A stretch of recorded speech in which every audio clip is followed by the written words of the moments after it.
Bismillahirrahmanirrahim. Jangan lupa subscribe ya. Maka sukailah apa yang terjadi. Itu mungkin bahasa bebasnya. Jika tidak terjadi apa yang kamu mau, maka mauilah apa yang terjadi. Jika tidak terjadi apa yang kau mau, maka sukalah dengan apa yang terjadi. Karena kalau kau tidak suka dengan sesuatu yang terjadi, sudah qadarullah. Wa mimma tusibi zauja idza addada zawjuha mimma yu'inuha ala tahammul musibah ma yali. Berikut ini ada beberapa wasiat bagi perempuan yang dipoligami yang mudah-mudahan bisa menolong dia agar mampu bersabar dalam musibah ini dalam hidupnya. Insyaallah kita akan baca di pertemuan akan datang beberapa tips agar wanita tadi mampu menghadapi masalah rumah tangganya ketika suaminya berpoligami. Allahumma musta'an. Sudah 1 jam pertemuan kita. Mungkin kita berikan waktu sedikit bagi teman-teman yang ingin bertanya. Tafadhali. Silahkan. Alhamdulillah, terima kasih Ustadz. Jazakumullah khairan wa barakallahu fikum atas ilmu yang telah disampaikan kepada kami. Alhamdulillah, masuk kepada sesi tanya jawab. Sambil menunggu barangkali ada para jamaah yang ingin bertanya kepada Ustadz, ini Ana bacakan. Oh, itu ada raise hand, tapi ini mohon izin Ana bacakan dulu yang sudah masuk melalui WA Ustadz. Silahkan Ibu. Iya. Qadarullah banyak pertanyaan yang masuk Ustadz. Ini Ana bacakan untuk pertanyaan pertama. Assalamualaikum Ustadz. Ustadz, apakah suami berdosa jika istri menyuruh suami ta'adud? Suami bilang tapi suami tidak mau karena takut berbuat dolim dari masing-masing pihak. Syukran Ustadz. Apakah suami berdosa? Jawabannya tidak. Karena Allah mengatakan fa in khiftum alla ta'dilu fawahidah. Bahkan itu harus terjadi. Kalau dia rasa dirinya nggak mampu, jangan dia lakukan. Kalau dia merasa nggak mampu, jangan juga istri bilang udah nggak apa-apa kerjain aja. Dia merasa nggak mampu, jangan dipaksa juga. Lo nggak mampu dari apa Ustaz? Dia finansial mampu. Ketahuilah, poligami itu bukan hanya finansial, bukan hanya uang. Kepemimpinan, ketegasan, keadilan, tenaga pun perlu. Jadi kalau dia bilang dia nggak mampu dan si istri ya udah, alhamdulillah bilang dia nggak mampu, masya Allah. Apakah dosa bagi suami? Tidak dosa. Bahkan dia tahu dirinya. Rahimallahu imra'an man ya'rif qadra nafsah. Allah akan merahmati seseorang yang tahu kadar dirinya. Allahu a'lam. Ya. Ya, alhamdulillah semoga bisa dipahami oleh penanya. Kepada Ummu Syafiq Aisyah, Tafadholi, mohon pertanyaannya singkat saja mengingat waktunya juga terbatas. Tafadholi Allah. Assalamualaikum warahmatullahi wabarakatuh Ustadz. Waalaikumsalam warahmatullahi wabarakatuh. Barakallahu fiik. Allah yabarik fiik. Afwan Ustadz, Ana mau bertanya seperti ini. Jadi saudari Ana ini qadarullah saat ini rumah tangganya poligami. Nah, jadi ini sudah aja berjalan 4 tahun alhamdulillah. Masya Allah. Cuman saudari Ana ini sebenarnya kalau menurut Ana itu sudah dizolimi, tapi alhamdulillah saudari Ana ini masih mencoba untuk bertahan, bersabar mencari pahala insya Allah Ustadz. Ya. Nah, jadi gini Ustadz, dari sisi istri pertama ini sepertinya mungkin ya marah besar sama saudari Ana. Ya. Dia berkata kasar, ya seperti itu, mencurahkan di medsos atau di WA chat, seperti itu. Nah, sebenarnya saudari Ana ini pengen berdamai, pengen bersilaturahmi dengan si istri pertama, tapi istri pertama ini dia masih marah dan pernah saudari Ana ini bercerita seperti ini, si istri pertama ini tidak akan pernah menerima maaf dari saudari Ana sebanyak apapun saudari Ana ini meminta maaf kepada dia. Itu urusan dia dengan Allah. Nah, itu bagaimana ya Ustadz? Karena kan dari saudari Ana ini sebenarnya ingin berdamai, ingin silaturahmi. Tapi ya seperti itu. Dan kalau dilihat saudari Ana cerita chat dari mereka berdua ini tuh saudari Ana ini terzolimi dengan kata-kata gitu loh Ustadz. Tapi Ya, saudari Ana ini apa, tetap Umu? sabar gitu. Nah, bagaimana dengan yang ini Ustadz yang si istri pertama bilang tidak akan memaafkan, itu urusan dia dengan Allah, itu bagaimana Ustadz? Yang dosa sekarang siapa? Kok dia nggak memaafkan? Ini yang saya bilang tadi, dunia ada kebalik sebagian orang. Ini si suami melamar perempuan kedua. Si perempuan kedua menerima. Lalu si istri pertama bilang, kamu jahat, kamu ngambil punya saya, kamu zalim, saya tidak maafkan kamu. Lah, tidak maafkan kamu di mana salahnya? Orang nggak punya salah kok tidak dimaafkan. Jadi perempuan istri pertama ini harus diperbaiki cara berpikirnya.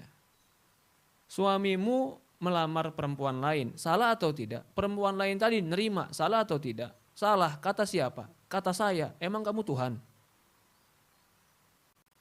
Kamu bukan Tuhan, bisa membuat orang berdosa atau tidak berdosa. Allah mengizinkan, Rasulullah mengizinkan. Saya tidak akan maafkan sampai yaumul qiyamah. Jangan-jangan ucapanmu itu menyebabkan kau berbuat zalim kepada orang lain. Yang bisa jadi di yaumul qiyamah Allah marah pada dirimu karena kezaliman ucapan-ucapanmu.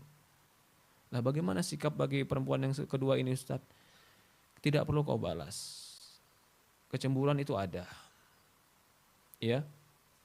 Karena suamimu dalam keadaan sulit. Tapi dia harus menjadi laki-laki di situ. Ini yang saya bilang, poligami itu bukan hanya uang aja. Kepemimpinan, jiwa yang kuat, tegas, punya sikap, bersikap bijak, harus ada pada suami. Dia harus katakan pada istri yang pertama, kau diam atau kau lepas. Kalau kau tidak diam, kau zalim. Kalau kau lepas, aku nggak zalim. Patokannya kan jahat atau nggak jahat, zalim dosa atau tidak dosa saja sudah. Kalau dia biarkan, enggak, maafin ya kakakmu ya, nanti juga kakakmu jinak sendiri. Harimau jinak kalau dikasih daging, lapar lagi, dia marah lagi. Maka harus seorang suami bertindak jelas. Maka yang saya fokuskan kepada jawaban ini adalah bagaimana sikap istri kedua. Kau boleh menutup akses sementara kepada dia, sementara. Selama dia marah, dia memaki, dia mencaci, kau tutup akses untuk dia. Gak usah baca WhatsApp-nya, gak usah baca Facebook-nya. Udah, gak masalah. Bukan memutuskan silaturahmi, tapi menjaga hati. Takut saya membalas apa yang dia ucapkan. Sambil gabarkan kepada suami. Kau harus adil, kau harus didik istri-istrimu. Itu tugas suami. Ya. Dan kita jangan menjadi dan merampas tugas suami. Bagaimana merampas tugas suami? Biar saya yang didik istri pertamamu. Saya datangi istri pertamamu.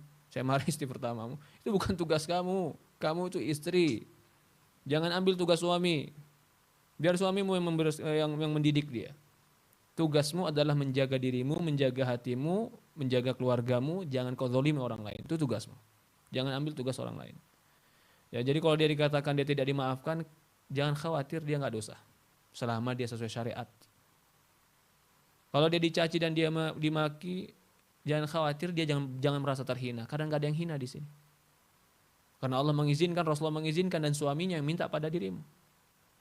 Ucapan dia menghina dirimu cuma ucapan yang ada di mulut dia, bukan hukum Allah, bukan juga hukum dari Rasulullah. Orang yang hina itu adalah orang yang dihina oleh Allah dan dihina oleh Rasul, itu orang yang hina. Jadi menurut saya orang seperti ini, wanita seperti ini, jaga dirinya, jaga sikapnya, jaga hatinya, dan dia cukup memberitahukan kepada suaminya. Itu saja. Allah alam. Jazakallah khair Ustaz. Jazakallah khair. Iya. Alhamdulillah semoga bisa menjadi pencerahan bagi penanya. Mohon izin ini Ana bacakan yang sudah masuk ke dalam chat. Bismillah, Assalamualaikum Ustadz. Afwan, Ana sedang dilamar oleh seorang ikhwan tapi Ana menolak karena tidak semanhaj. Kemudian ini Ana sedang menunggu ikhwan yang semanhaj, tetapi di sisi lain orang tua dari si ikhwan tidak menyetujui dikarenakan orang tua Ana tidak sholat. Karena orang tua Ana tidak sholat, tapi Ana tidak mengelak akan hal tersebut. Yang jadi pertanyaan Ana, apakah kami bisa, apakah kami memiliki, bagaimana? Apakah kami diperbolehkan jika Ana tetap menunggu si ikhwan itu untuk melamar Ana, sementara dari orang tua Ana maupun si ikhwan itu tidak menyukai dengan pemahaman salaf, Ustadz. Insya Allah kalau misalkan kami ada rencana, kami menuju ke rumah tangga, akan kami terpisah dari rumah orang tua. Nah, seperti ini mohon pencerahannya, Ustadz. Apakah Ana masih diperbolehkan untuk menunggu si ikhwan untuk melamar Ana gitu, Ustadz? Sebenarnya maaf sekali, kurang begitu paham dengan pertanyaan karena ada ikhwan yang pertama tapi kurang semanhaj, si akhwat nggak mau. Ada ikhwan kedua semanhaj, tapi keluarga ikhwan yang kedua nggak mau gara-gara orang tua si akhwat nggak sholat. Begitu kan? Betul? Iya betul Ustadz. Lalu permasalahannya dia mau nunggu yang mana? Yang kedua, yang semanhaj itu. Tapi orang tua, ya kedua belah pihak orang tua itu tidak menyukai manhaj salaf gitu. Tapi si ikhwannya manhaj salaf? Iya betul. Ya sekarang begini pertanyaan, maka saya maksudkan adalah kau cari komitmen si laki-laki. Kalau dia mau sama dirimu, tunggu saya waktu 6 bulan ini, saya memberikan pemahaman kepada orang tua saya. Silahkan kau tunggu. Tapi kalau suami si laki-laki nggak memberikan itu, kau menunggu apa? Menunggu sesuatu yang nggak pasti. Waktu berlalu, umur berjalan, menunggu sesuatu yang nggak pasti. Maka tinggal pastikan kalau memang si laki-laki bilang, insya Allah saya tertarik dengan Anda, tetapi saya minta waktu sekitar 6 bulan atau setahun ini agar saya memahamkan kepada orang tua saya. Dan kau siap untuk menunggu itu, tafadhol, tunggu. Tapi kalau nggak ada pernyataan si laki-laki akan mendatangkan dirimu atau melamar dirimu, tapi kau berharap mudah-mudahan dia datang suatu saat, saya rasa kau habiskan waktumu dengan sesuatu yang belum pasti. Kau menghabiskan waktumu dengan sesuatu yang belum pasti, maka lebih baik cari yang pasti-pasti aja. Allah alam. Seperti itu. Ya baik, kepada Ummu Al-Fatih, kepada Ukti Al-Fatih, tafadholi bertanya langsung kepada Ustadz, mohon singkat saja pertanyaannya mengingat waktunya terbatas.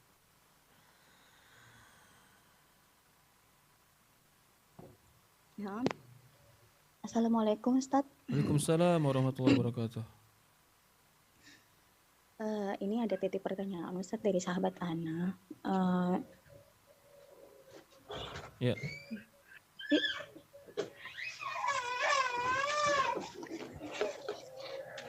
Maaf Ustaz, afwan Ustaz. Silakan.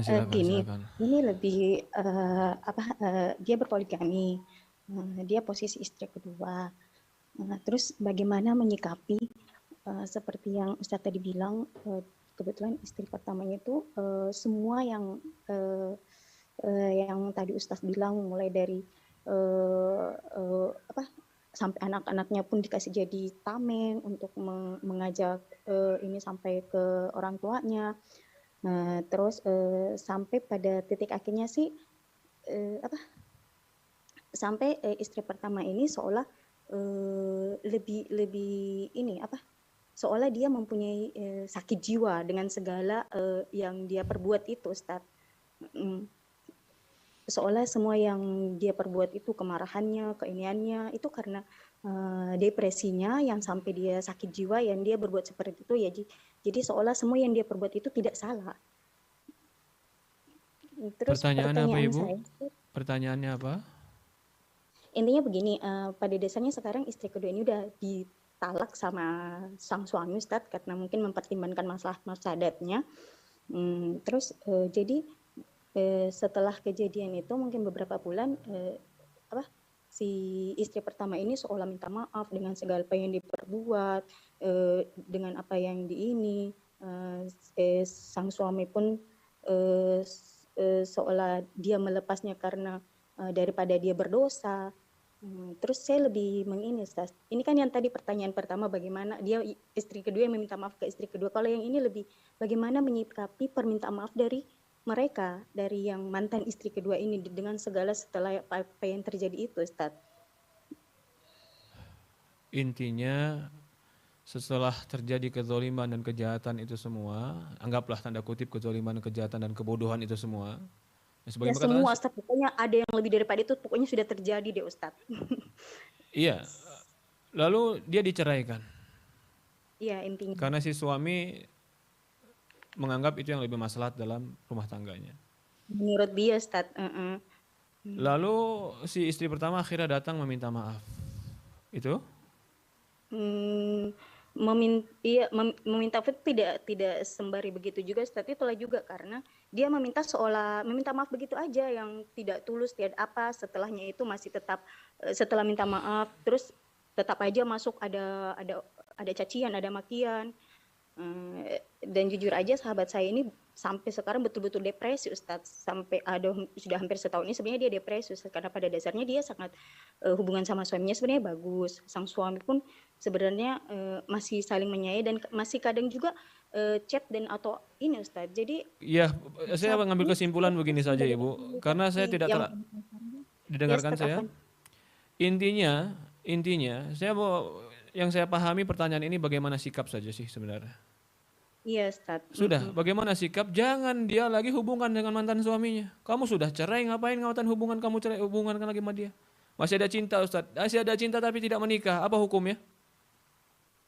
Di situ malah bisa jadi kau pelakor. Tapi kalau kau nikah dengan halal, nggak ada pelakor nikah dengan halal. Tapi kau mengganggu rumah tangga yang bukan halal pada dirimu, itu nggak boleh. Nggak boleh. Tapi masih cinta, Ustaz. Lupakan. Ada dua konsekuensi dalam hidupmu. Hidupmu pilihan. Kalau kau tetap mau sama dia, nikah. Dengan segala konsekuensi yang telah kau alami. Kalau kau tidak mau, lupakan. Itu saja hidup. Berat melupakannya, Ustaz, karena kau terus berhubungan. Tapi kalau kau putus hubungan itu, berat itu mungkin seminggu, 2 minggu, 3 minggu. Dapat laki-laki lain, kau lupakan dia sepenuhnya. Kebetulan ada anak satu, Ustaz, masih kecil, setahun. Sekarang pertanyaannya, mau apa yang harus dilakukan? Itu kan? Iya. Lupakan. Kan cuma 2 pilihan dalam hidup ini. Kau mau melupakan atau kau mau menikah lagi dengan dia. Nggak ada istilah saya mau nggak nikah dengan dia tapi tetap mesra, Ustaz. Nggak ada pilihan itu. Kalau kau mau nikah lagi dengan dia, nikah sudah. Dengan segala konsekuensinya. Nggak mampu, Ustaz, lupakan dia. Nggak mampu, Ustaz, nggak mungkin hidup ini 2 pilihan saja. Kau mau pilihan ketiga? Yaitu tetap bersama dia tapi tanpa status yang jelas? Itu pilihan yang nggak benar. Pilihan yang nggak benar. Punya anak, Ustadz, ya sudah. Qadarullah masya wa fa'al, apa yang telah terjadi, kau harus pilih untuk hidupmu yang terbaik bagi wanita tersebut. Cuman 2 pilihan. Kau tetap maju menikah dengan dia dengan segala konsekuensi keberatannya, atau kau melupakan dia dengan segala konsekuensi keberatannya.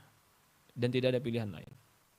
Dan saya nasihati, kalau kau tidak mampu untuk menikah dengan dia karena dia pun sepertinya tidak bisa menghadapi istri yang pertama, maka nasihat saya kau nikah lagi dengan yang lain.